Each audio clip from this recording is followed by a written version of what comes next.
Hey everyone, I'm Sarah Johnson. I used to live in Chicago with my parents and my younger brother, Mark. We've always been a tight-knit family, and one thing we all treasure is an antique diamond necklace that's been passed down from our great-grandmother. It's a piece of our history, and we're all proud of it.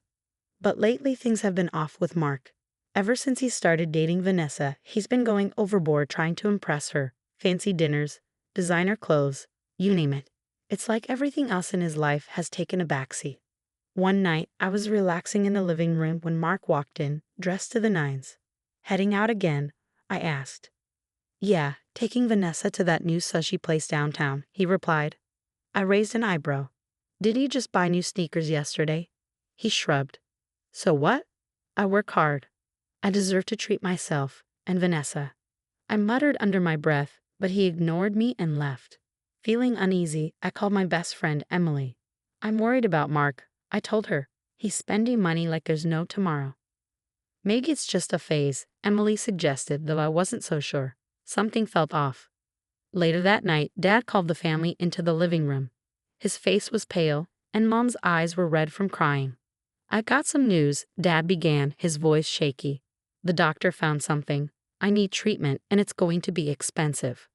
The room fell silent. Then Mark broke the tension. What about the necklace? We could sell it. I couldn't believe what I was hearing. Are you serious? That's our family heirloom. Mom shook her head firmly. No, Mark, we're not selling it. It means too much. Trying to ease the tension, I offered, I'll pick up extra work. We'll figure something out. But Mark just shrugged and went back to texting, completely unfazed. In the following weeks, I worked nonstop. But Mark continued living his high life, going out with Vanessa every night. Then one evening, I overheard him on the phone in the hallway. Yeah, I know I need cash fast. Don't worry, I've got something valuable lined up. My stomach dropped. He couldn't be talking about the necklace, could he? Later, I confronted him. Mark, what's going on? You've been acting really strange. Mind your own business, Sarah, he snapped. This family is my business, I shot back. If you're in trouble. I'm fine, he yelled, storming off. I stood there, a knot forming in my stomach. Something was seriously wrong, and I had a feeling our family was about to be thrown into chaos.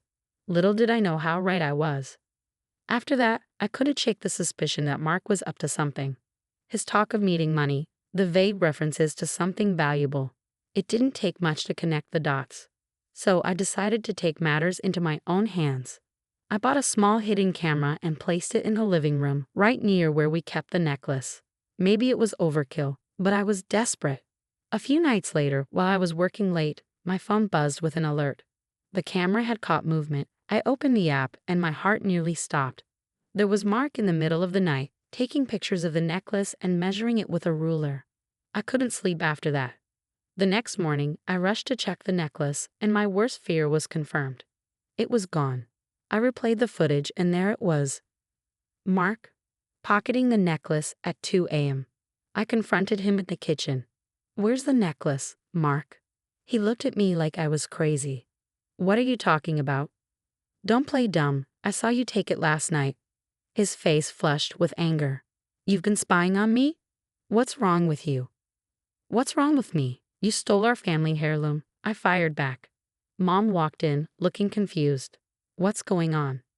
Mark turned to her, playing innocent.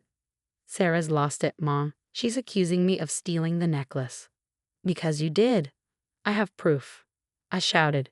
Mom looked between us, bewildered, as Dad entered the room. Soon the whole family was caught in a shouting match. Mark kept denying everything, calling me paranoid. Why would I steal from my own family? He yelled. To impress your girlfriend, maybe? I snapped. But in the end, nothing was resolved. My parents didn't want to believe that Mark could do such a thing, and without showing them the footage, which would open a whole other can of worms, I couldn't prove it. I called Emily, nearly in tears. I need your help. Mark stole the necklace, I'm sure of it. Oh my God, Sarah. What do you want me to do? Can you help me check pawn shops, jewelry stores? He must have sold it somewhere. Over the next few days, Emily and I called every pawn shop in Chicago, searching for the necklace. Finally, we got a hit. A shady place downtown remembered seeing a necklace that matched our description. The owner, Tony, agreed to meet us. When we arrived, his shop was exactly what I expected: small, rundown, and sketchy. Tony eyed us warily. Yeah, I remember that piece. Beautiful antique. The kid who sold it seemed desperate. My heart raced. How much did you give him for it? I asked. Tony named a price that made me wince. It was way below the true value of the necklace. Any chance you still have it? Emily asked hopefully. Tommy shook his head. Sold it to a collector already. Sorry, ladies. As we left, I spotted Mark across the street, standing next to a shiny new car with Vanessa hanging on his arm. My blood boiled as I overheard him bragging. Check out my new ride. Family inheritance. Pretty sweet, huh? Vanessa squealed and hugged him. Oh my God, babe, it's amazing. I clenched my fists, piecing everything together. He'd sold our priceless family heirloom to buy that flashy car, just to impress her. I wanted to march over and expose him right then and there. But without solid proof, it would be my word against his. And right now, Mark had everyone fooled. Emily placed a hand on my shoulder. We'll figure this out, Sarah. He can't get away with this. I nodded, already forming a plan. Mark might think he's won, but he had no idea what was coming. This wasn't over, far from it. Determined to get to the bottom of things, I set up another meeting with Tony, this time alone. I know you already sold the necklace, I said, getting straight to the point. I'm not here to buy it back. I just need to know more about the sale. Tony looked uncomfortable. I don't usually talk about this stuff. I leaned in, lowering my voice. The guy who sold it, he's my brother. He stole it from our family. Tony's eyes widened. I had a feeling something was off with that kid, he muttered. After a long pause, he sighed and gave in. All right, I'll tell you what I know. Turns out, Mark had been practically begging Tony to buy the necklace, desperate for cash.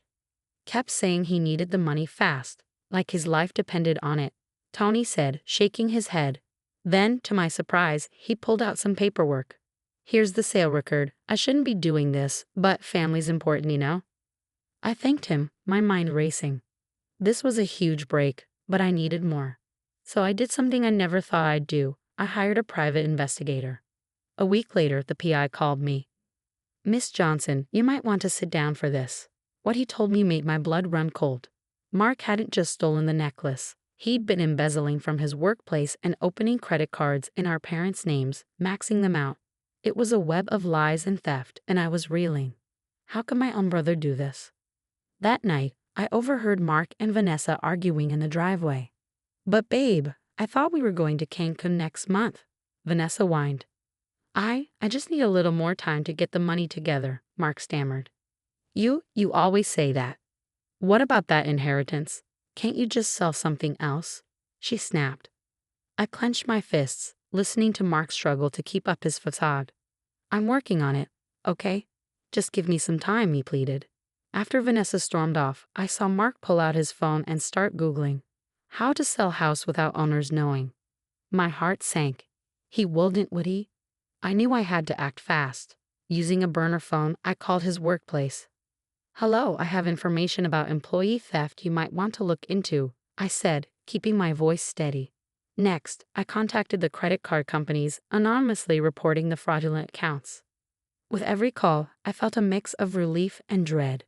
The wheels were in motion, and Mark's house of cards was about to collapse. Not long after, my parents found out the truth. They were devastated, angry, heartbroken. We've lost so much, my father said quietly, barely able to look at me. Mark's trial came and went, and he received his punishment. Justice, as they say, took its course. As for Vanessa, she found another man to latch onto, wasting no time moving on. A part of me felt guilty. He was my brother, after all. But then I remembered the look on Mom's face when she realized the necklace was gone. Dad's stress over the mounting medical bills. And how Mark had lied to all of us without a second thought. No, he brought this on himself. Sometimes you have to be cruel to be kind. And in this case, the kindness was for the rest of my family. I went to bed that night knowing tomorrow everything would change. Mark's perfect little world was about to come crashing down. And honestly, I couldn't wait to see it happen. But that's the end of my story. Now I've got a question for all of you. If you were in my shoes, would you have exposed your own brother's crimes? It's not an easy choice, balancing family loyalty with doing what's right. Was I justified in bringing Mark down, or should I have tried to handle it privately within the family? What would you have done differently?